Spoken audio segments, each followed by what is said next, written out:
Good afternoon, students. So, in this lecture, we will be discussing about the labor law.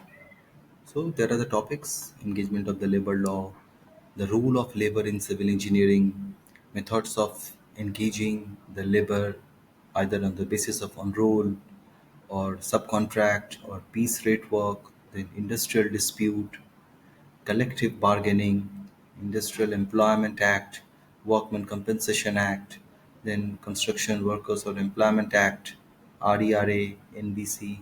So these are the various acts there, and starting with that labor law here, the role of labor in civil engineering.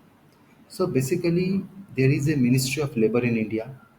The Ministry of Labor and Employment is one of the oldest and important ministries of government in India. So the main responsibilities of this ministry and the involved laws is to maintain a decent working condition, to improve the quality of life of workers, for ensuring like India without any child labor in hazardous construction sectors, and enhancing the employability through employment services or skill development on a sustainable basis. So this is basically related to the Ministry of Labor.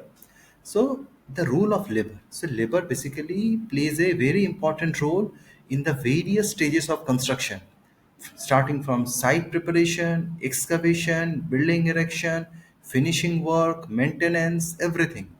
And they are required skilled, semi skilled, and unskilled labors also. So the efficient labor management, it is very important with respect to the project schedule, cost, and quality.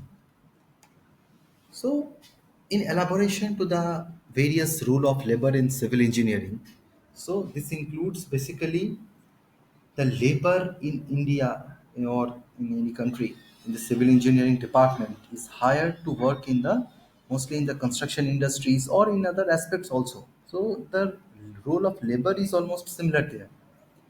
And the labor, when talking about in the field of say construction or safety, so here basically the labor, they mostly work in the construction site and are involved in other industries also. So their role is related to the, because they don't involved in other part of work that deals with design aspect or financial issues of the construction. So apart from the general construction workers, there are other labor in civil engineering department. That is an electrician who works on the electrical works, a plumber who works on the pipelines, carpenter who works on the wood related works, and the workers in the construction industry work in even every changing environment, and they have to work at different locations also. So construction is the major area there, and in that there is the issue for the safety. So the safety of civil engineering project, considering about the top priority, so the laborers play a crucial role in ensuring the safety protocols as well as the various guidelines that needs to be followed while construction. So then project management, laborers are often also involved in project management tasks such as scheduling, cost estimation, and some resource allocation also. So the head of the laborers who are having some skilled capabilities of these things, so they can act in this way. So the general duties of any labor in the engineering, civil engineering industry is not limited to certain aspects only, like the construction, their safety, project management, quality control. So overall, they are generalized like the installation of residential and commercial system. Then their work is to confirm that all the details, if the project is as per the building codes are prescribed, followed or not, supervising the workers, then ensuring all the equipment are used, they are clean and maintained in a well conditioned manner. So the various aspects are there, and considering these aspects, there is a labor law. and based on the different aspects there are certain methods of engaging the labor. So while engaging the labor, this includes the direct employment, that is basically on roll. So in the on roll payment method, the laborers receive a fixed amount of salary at a regular interval. So in general, the workers under the on-roll payment they receive employee benefits like EPF, medical allowances, and basically the company is responsible for the every sort of benefits, social security, and which adhere to the labor law. So this method is basically offers a greater control over the worker quality and performance. Then the other part is the contract. So in the labor contract method, a labor is employed temporarily for a particular period of time and are paid accordingly as per the contract. So here the subcontract manages its own workers, payroll, and their social security contributions. So this method is bit cost effective but require careful selection of the reliable subcontractors who prioritize safety as well as adhere to the labor laws. Then the third one is the piece rate work. So in the piece rate work, the labor is paid completed piece of work. No fixed payment is given. Means workers are paid based on the amount of work they complete. And this method can incentivize the productivity but may compromise quality if workers rush to finish quickly. So these are the three major methods of engaging the labors, and there are based on that certain labor laws and their regulations.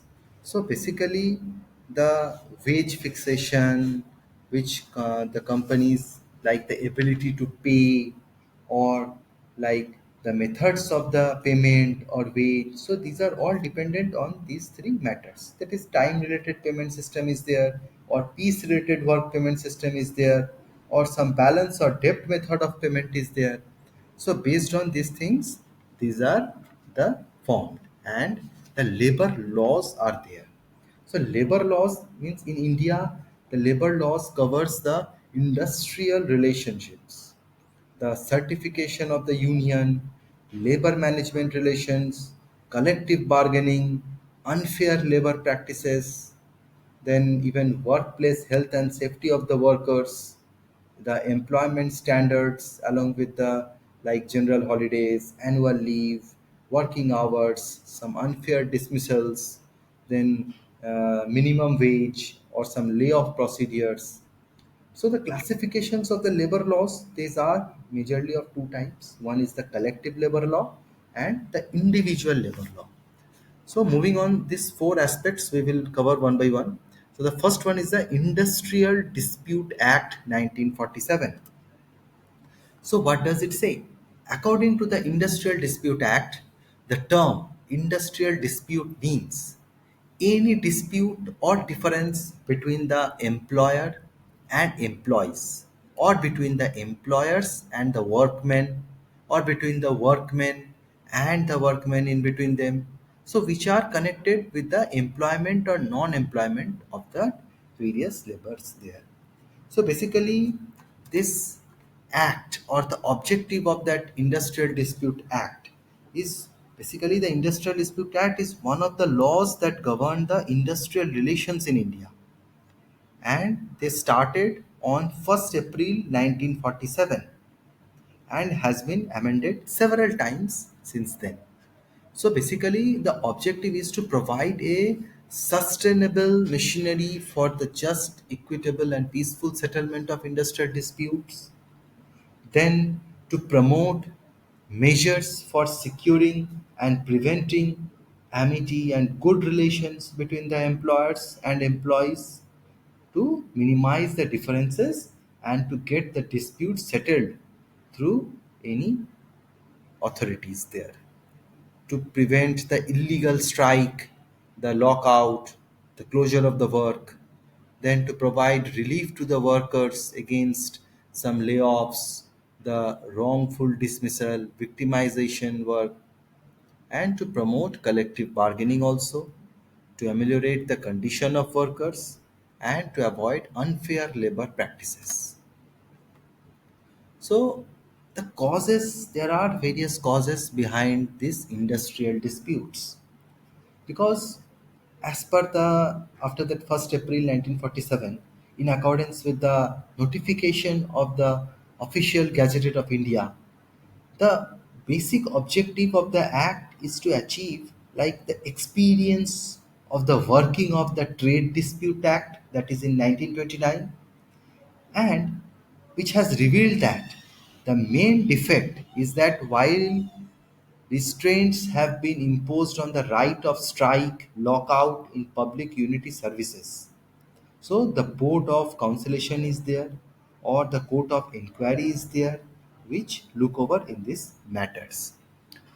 So basically, talking about the reason or the clauses there, the demand for higher wages, allowances, the demand for payment of bonus, demand for higher social security benefits, demand for good and safer working environment, demand for improved labor welfare and other benefits like adequate canteen, rest, recreation, accommodation facility, arrangement for travel to and fro from the distances.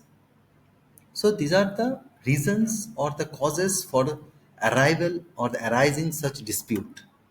And there are methods for the settlement also. So what are these methods include? The first method is conciliation.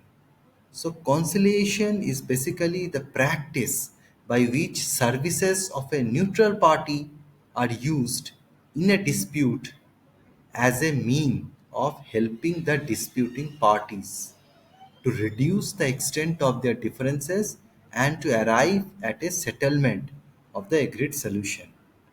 So the Industrial Dispute Act 1947 it provides for that the process because here a conciliation officer is there and he is the person who is appointed by the government to conciliate between the parties of the industrial dispute, means to settle the dispute and to resolve it.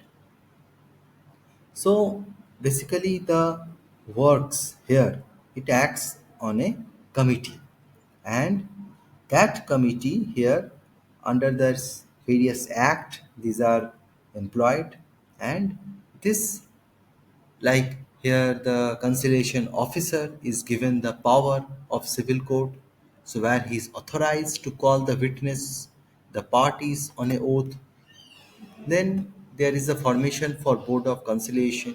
So the conciliation officer, when fails to resolve the differences between the parties, the government has the discretion to appoint a Board of Conciliation.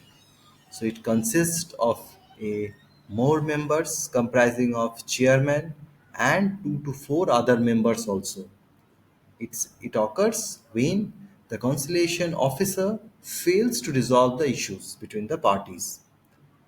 So the board here have to submit a report to the government that this is the reason of dispute, why this has not been solved, or what is the present status of that dispute. So within the time frame, they have to submit this matter. The next part is the arbitration. So arbitration is a process basically in which the conflicting parties agree to refer their dispute to a neutral third party known as arbitrator. So, in the arbitratory or that is the process here, it basically is the process or the meaning which signifies in which a dispute is submitted, say by agreement of the two parties, to one or more arbitrators who make a final decision on the dispute.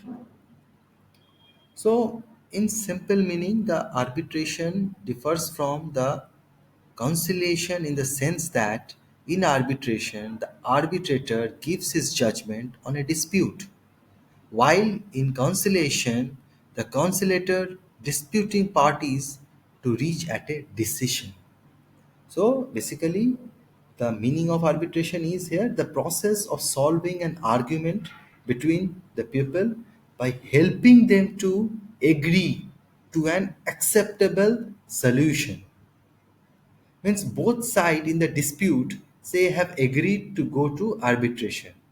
Means to have the disagreement solved by an arbitrator. So there are certain types of arbitration: voluntary arbitration, compulsory arbitration. So basically, like by signing a contract with an arbitration clause, the parties agree to be bound by the decision of the arbitrator. So, for example, the company X contracts to purchase some inventory parts from company Y, and the contract includes an arbitration clause. So, the parts are later found to be faulty. So, here what happens? It causes the company X to lose the revenue. So, here there is a loss for the revenue.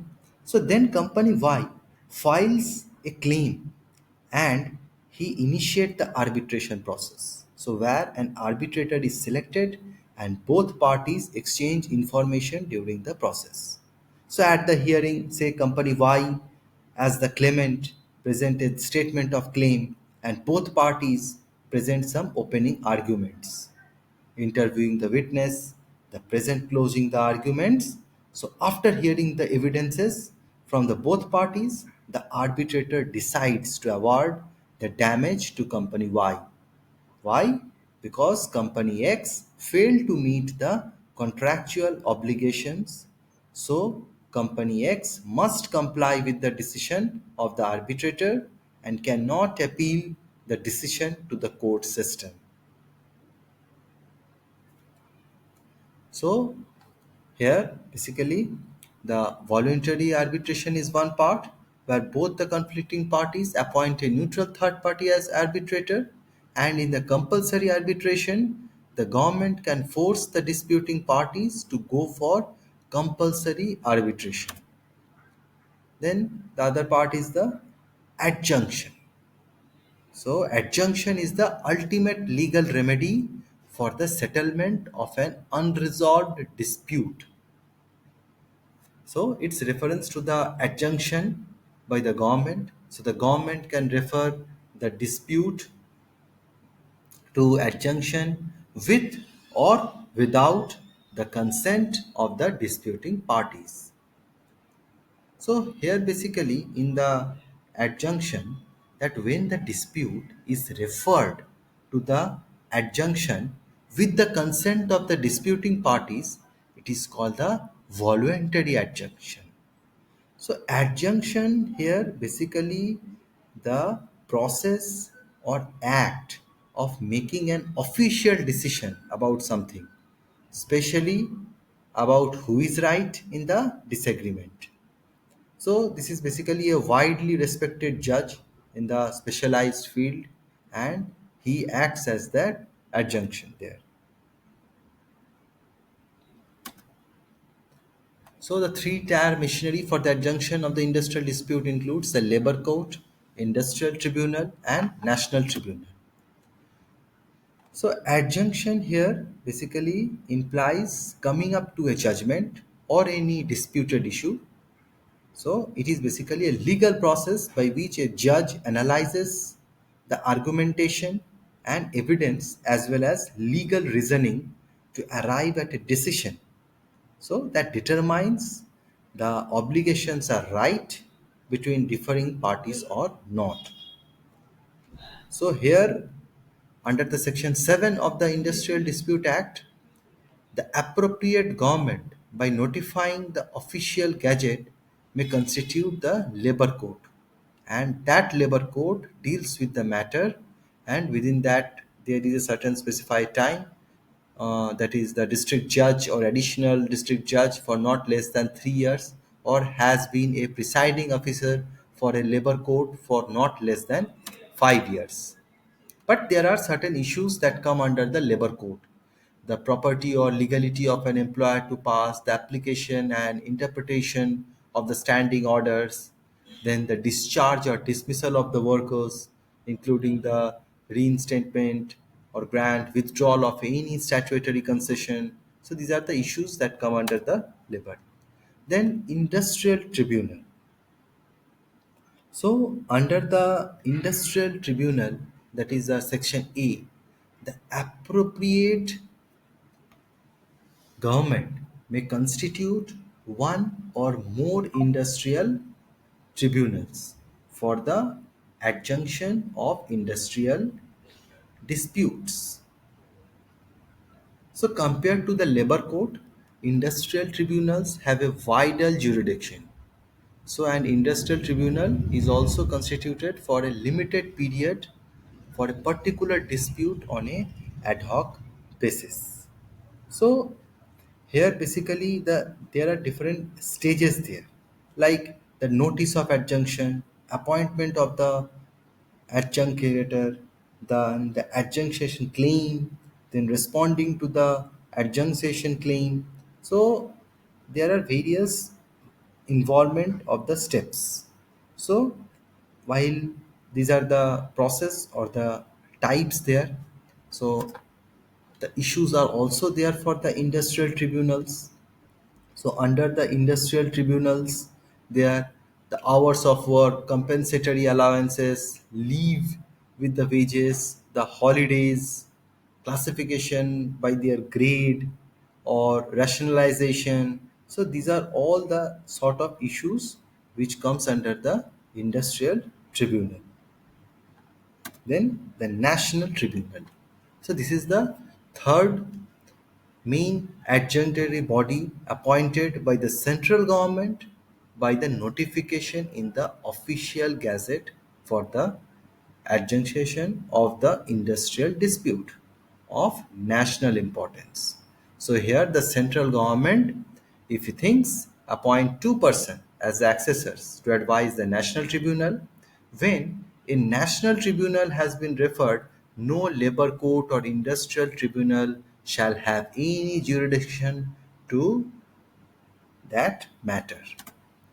So basically, these are the three types here for the adjunction process.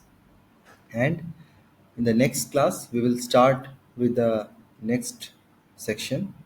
So finally, we can get an idea that adjunction describes a legal process here that helps to expedite and deliver a court's resolution regarding an issue between the two parties.